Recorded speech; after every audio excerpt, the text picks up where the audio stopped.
Hi అండి. KG పిండికి 1/4 KG ఉద్దిబ్యాళ్ళు 2 గంటల సేపు నానబెట్టాలి. ఇలాగ పిండేసుకోవాలండి బాగా వాటర్ లేకుండా. ఇలాగ గట్టిగా గ్రైండ్ చేసుకోవాలి ఉద్దిపిండి. ఇలాగ నైట్ అంతా బాగా కలిపి పెట్టాలండి. బాగా కలిపి పెట్టాలి. సాల్ట్ కూడా వేసి పెట్టాలి. ఇలాగండి పొద్దున ఎంత బాగా ఉబ్బింది కదా చూడండి. ఎంత బాగుంది కదా. అలాగే అండి ఇంకా ఇడ్లీ వేసి ఉన్నాము. ఎంత బాగుంది చూడండి. ఎమ్మీగా కనబడిస్తుంది. టేస్టీగా ఉంటుందండి ఇడ్లీ. మీరు సోడా పొడి కూడా వేయనవసరం లేదండి.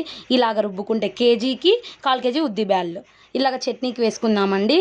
1 కప్పు శనగిత్తనాలు, 1 కప్పు పచ్చిమిర్చి, కొద్దిగా ఆయిల్ వేసుకుందామండి. ఆయిల్ వేసుకొని బాగా వేయించాలి. వేయించిన తర్వాత దాంట్లో కొద్దిగా కరివేపాకు వేద్దామండి. వేయించుకోవాలి. ఇడ్లీలోకి ఇలాగే బాగుంటుందండి. చట్నీ ఒకసారి ట్రై చేయండి.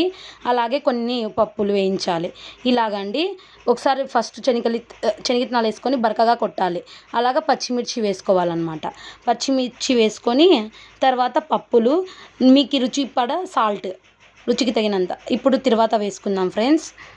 ఇలాగండి కొద్దిగా చాలండి ఆయిల్, కొన్ని ఆవాలు బాగా వేగనిచ్చిన తర్వాత కొద్దిగా కరివేపాకు. అదిగో అండి ఎంత బాగుంది కదా. ఎమ్మీగా ఉంది చట్నీ. ఒకసారి ట్రై చేయండి ఫ్రెండ్స్. ఇదిగో ఇడ్లీ చూడగానే ఎంతో నోరు ఊరుతుందండి. లైక్ చేయండి, షేర్ చేయండి, సబ్స్క్రైబ్ చేయండి మై ఛానల్.